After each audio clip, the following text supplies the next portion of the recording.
नमस्कार लाडक्या बहिणींनो, तर तुमच्यासाठी खूप मोठी आनंदाची बातमी आलेली आहे। मी कालसुद्धा एक व्हिडिओ टाकला आणि त्यामध्ये मी तुम्हाला सांगितलेलं आहे की आदित्य तटकरे यांनी शेवटी तुम्हाला खूप मोठी खुशखबर दिलेली आहे, खूप मोठी आनंदाची बातमी दिलेलीच आहे आणि याच बातमीची आपण खूप दिवसांपासून वाट बघत होतो।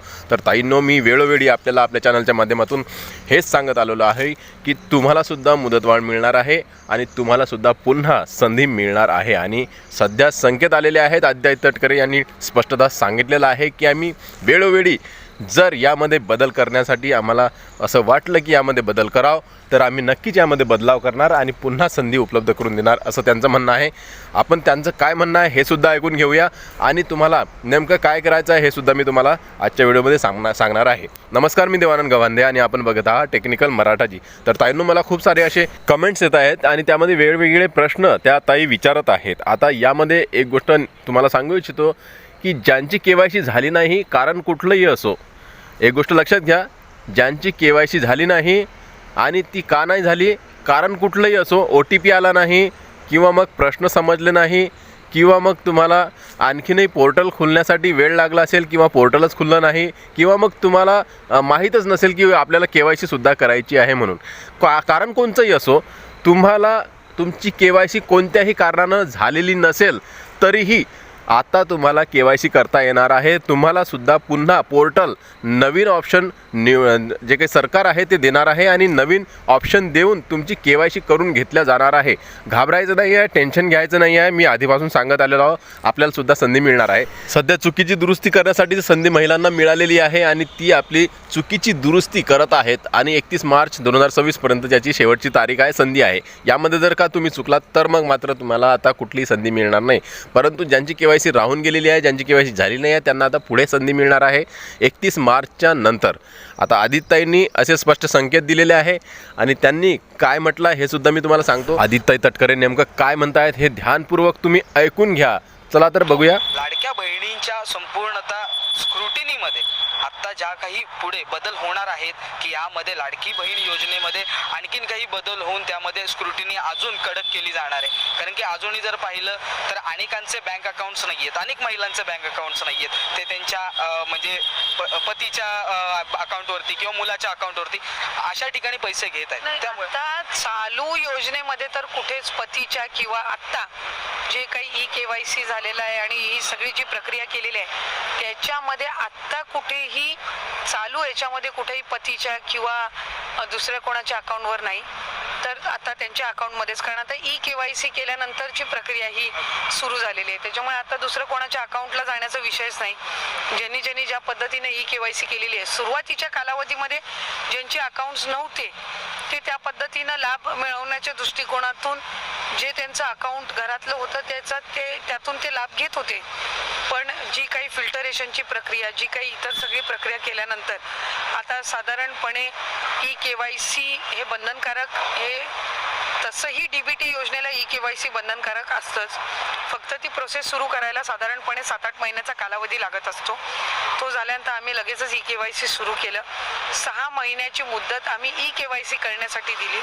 आता 31 मार्च पर्यंत ज्यांनी KYC प्रक्रिया पूर्ण केलेली आहे पण त्यांनी त्यांच्या फॉर्ममध्ये KYC हे करत असताना काही शासकीय नोकरीमध्ये आहेत किंवा काही चुकीचे ऑप्शन ज्यांनी निवडलेले आहेत त्यांना 31 मार्च पर्यंत ती दुरुस्ती करण्याची मुभा ही आम्ही त्या ठिकाणी दिलेली आहे।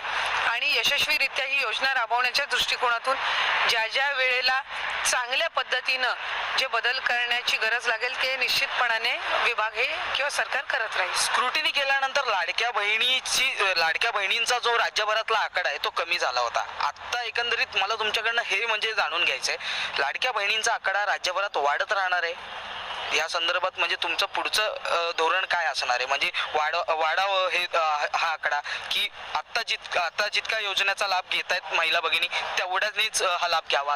अधिकाधिक पात्र महिलांना हा लाभ देण्याच्या दृष्टिकोनातून आम्ही काम करत आहोत। त्याच्यामध्ये तो आकडा वाढावा का त्याच्या नियम निकषामध्ये रजिस्ट्रेशन मध्ये काही बदल करावे हा फक्त एकटा विभागाचा निर्णय नाही। ही योजना ही राज्याची महत्त्वाकांक्षी योजना आहे। जे काही निर्णय झालेले आहेत ते मंत्रिमंडळाच्या बैठकीमध्ये राज्याचे मुख्यमंत्री, दोन्ही उपमुख्यमंत्री मंत्रिमंडळ हे त्या ठिकाणी घेत असतं. त्याच्यामुळे रजिस्ट्रेशन वाढवणं हे सगळ्या बाबी ज्या आहेत या ज्या निकषांच्या नियमांच्या बाबी आहेत त्या मंत्रिमंडळामध्येच त्या ठिकाणी ठरत असतात, निश्चित होत असतात.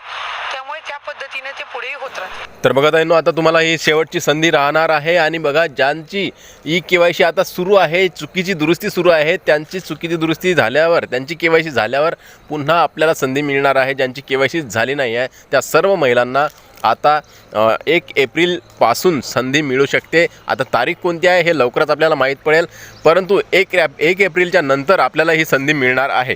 आता खूप मोठी ही आनंदाची बातमी आहे लाडक्या बहिणींसाठी. तर बघा काही कमेंट्स आले आहेत, त्यांचं उत्तर मी देण्याचा प्रयत्न करतो आहे. मॅडम आमची KYC पैसे आले नाही आहेत, KYC झाली नाही म्हणून KYC बंद झाली, तर तुम्ही घाबरू नका, तुमची KYC पुन्हा सुरू होणार आहे, तुम्ही प्रयत्न करा. त्याचबरोबर इथं बघू शकता खूप पात्र महिला आहेत, त्यांना म्हणजे आमच्यासारख्या महिलांना लाभ भेटत नाही आहे, OTP येत नव्हता, त्यामुळे ही KYC झाली नाही. काय करावे मॅम, यावर निर्णय घ्या ही विनंती. बघा OTP आला नाही म्हणून यांची KYC झाली नाही, तर तुम्हाला संधी मिळणार आहे समोर. नक्की व्यवस्थितरित्या तुमची KYC करून घ्यावी. मॅम माझी KYC होत नाही आहे, यादीत नाव दाखवत नाही, पैसे मिळाले नाही, काय करावे, यादीत नाव दाखवत नाही आहे.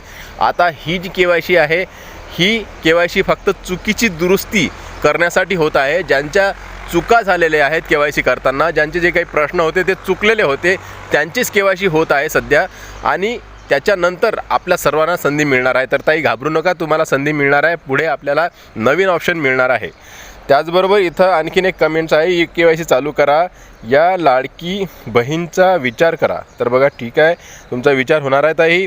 KYC पोर्टल चालू करा ताई प्लीज, आमचा पण विचार करायला पाहिजे.